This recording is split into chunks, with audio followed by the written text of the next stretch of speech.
My name is Shay Cornett. Good to have you with us on a Monday. We're, 3 weeks and some change out from some NFL football.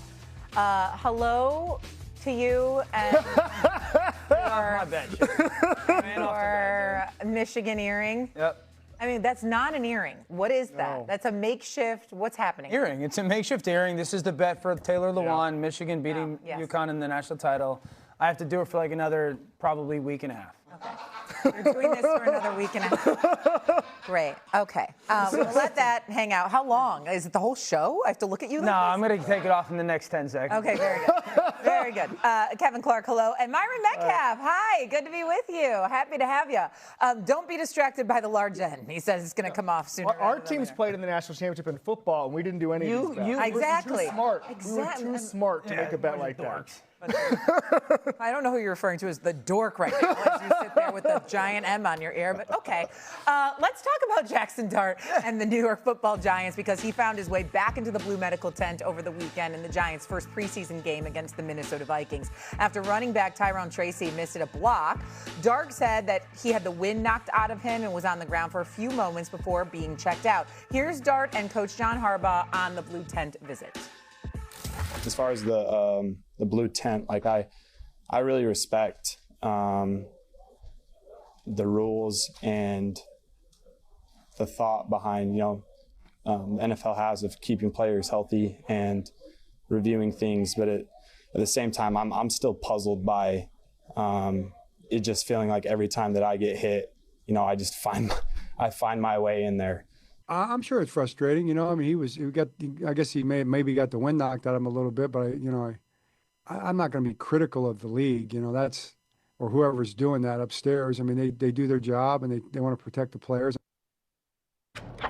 All right, let's go to the word puzzled here because Jaxson Dart used the word puzzled. He's puzzled while he always finds his way into the blue medical tent. Now, what you want to think about the hit and what happened, I think, is a little bit of a different story. But now this becomes a bigger story because of the blue medical tent visit.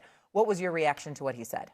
My reaction to all of it was that he should be mad at Tyrone Tracy, the running back. That was basic protection. John Harbaugh said it yesterday. There's no reason that hit should have occurred. And Tyrone Tracy took the blame for it after the game over the weekend. He said that he had heard something. His eyes went to the wrong side. He was expecting pressure from the other side of the play. He got it from the side he was on. And all of a sudden, his quarterback gets killed.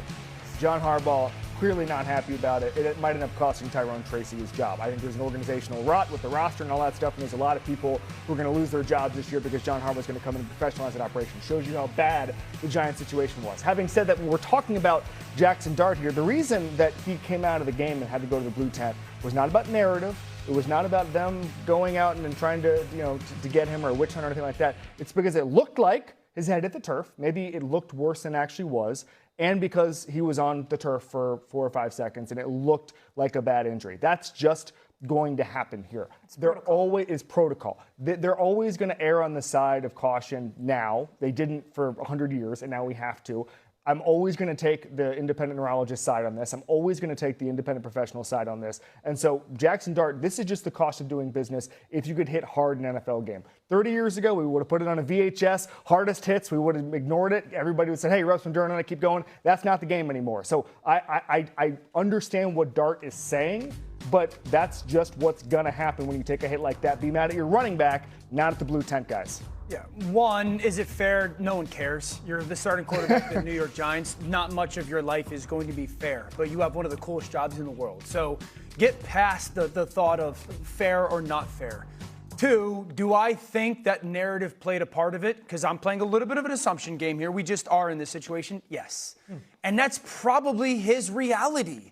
I don't think if that hit happens to another Kyler Murray in that game, that Kyler's getting going to the blue tent, because I've seen significantly greater hits than the one that we saw. So, but there's a little bit of a guess game with that, okay?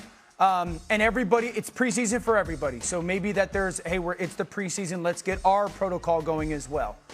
These are the hits that I would sit there, if I'm Coach Harbaugh and Matt Nagy, who's the offensive coordinator, coming off of this weekend.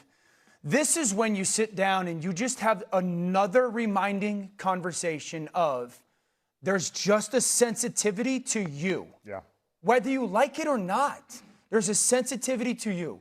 So all those hits that we just saw, we can't do those anymore. We can't give them more opportunity because maybe you're going to go to the tent 5 more times this year than the other quarterbacks because of last year, because their eyes are on you. So we can't do these. I love this young man. I've championed him since he came out of Ole Miss. But we can't give the independent neurologists more opportunities in the first quarter on first down when you're going for a 4-yard run to try to run through the linebackers, okay? So how can we learn from all this to make sure that this isn't more of the conversation and narrative around you rather than, dude, those throws that you had to Isaiah Likely in this game were really good. That touchdown pass that you had to Malachi Fields, awesome. yeah. That's got to be more of the conversation around Dart rather than, oh my gosh, he got hit again. Okay, so Myron, before you go, just for a little context here as a reminder in terms of narrative and what we're talking about, Jaxson Dart took the 3rd most hits in the NFL from week 4 on. That's when he became the starter. He was also evaluated for a concussion around 6 times last year, and then he did miss 2 weeks last year because of a concussion that he was ruled he had one. Okay, so that's the narrative we're all talking about here. Myron, go ahead. Your reaction to what Dart said and called it puzzling that he had to take that trip to the blue tent. Yeah, I don't think it's a narrative. I think it's just his reality because he's a guy who's had a concussion. He's been hurt. That's a real thing. I think a lot of people watching that game, when you saw that hit, you thought, man, that looked pretty bad. And I think if you're a Giants fan, you want your organization, you want the NFL to err on the side of caution. I think Jaxson Dart owes the organization. I think he owes the NFL an apology. As the face of the New York Giants, he cannot have a flippant attitude about concussion protocol because what does that do to the other guys on the team? If Jaxson Dart is questioning the protocol, does that make other guys go, well, maybe I don't want to let anyone know if I have certain symptoms or I'm dealing with things? We dealt with that in the NFL for so many years, which is how we got to this point. The concussion protocol worked, which is why Jaxson Dart found himself in the blue medical tent. And I think that's a good thing considering his history. I don't think there's a narrative against him. I just think there's an effort to make sure in moments like that a guy like that gets the proper care and attention that he needs. Go ahead. When Josh Allen was becoming a superstar, I talked to Brandon Beane, the Bills general manager, and he said he told Josh this, he will never get on Josh for a bad interception. He will never get on Josh for a throw he shouldn't have made or a sack or whatever. He will always get on Josh. The only criticism he will give is when you took a hit that you didn't have to take. Okay. That is the most important thing a young quarterback has to learn, okay? And this was unavoidable. We're talking about that narrative and everything in the Bills, and you mentioned it. If it happens 5 more times, it could happen in a playoff game. This Giants team and John Harbaugh, maybe they get to January, and all of a sudden you miss a series because of that. So learning to protect yourself. When I go out and I do these training camp tours, I ask quarterbacks, especially if they've developed really well, I say, what's the most important part of quarterback development? And a lot of them say learning how to protect yourself. Sure. So this could be a teachable moment here for Jaxson Dart. And you say, hey, even if you want to say that it's narrative, fine, go ahead. But that means you have to change the way you approach this. And I think so this could end up being not a great thing for the Giants, but it could be something where, hey, in September and October, we understand what kind of hits Jaxson Dart can take because of what happened over the weekend. Learning how to protect yourself is multifaceted. Sometimes it is learning what the protection rules are so you don't have a free runner coming to take your head off. What's your matchup? I want a lineman on a lineman rather than a running back on a lineman. So that's part of it. And then it's the situational stuff. Josh Allen's the great comparison because if people had gone to Josh Allen in his first and/or second year and were really like, you got to change your style of play, you got to change your style of play, Josh wouldn't become trending towards becoming a Hall of Famer. He wouldn't be. So there is the style that is very independent to that player that is part of the reason why they are that player. And so the learning how to protect yourself is just as important and also a fine line as, hey, was it cover 2 or cover 3? And learning that stuff because one of the reasons why Jack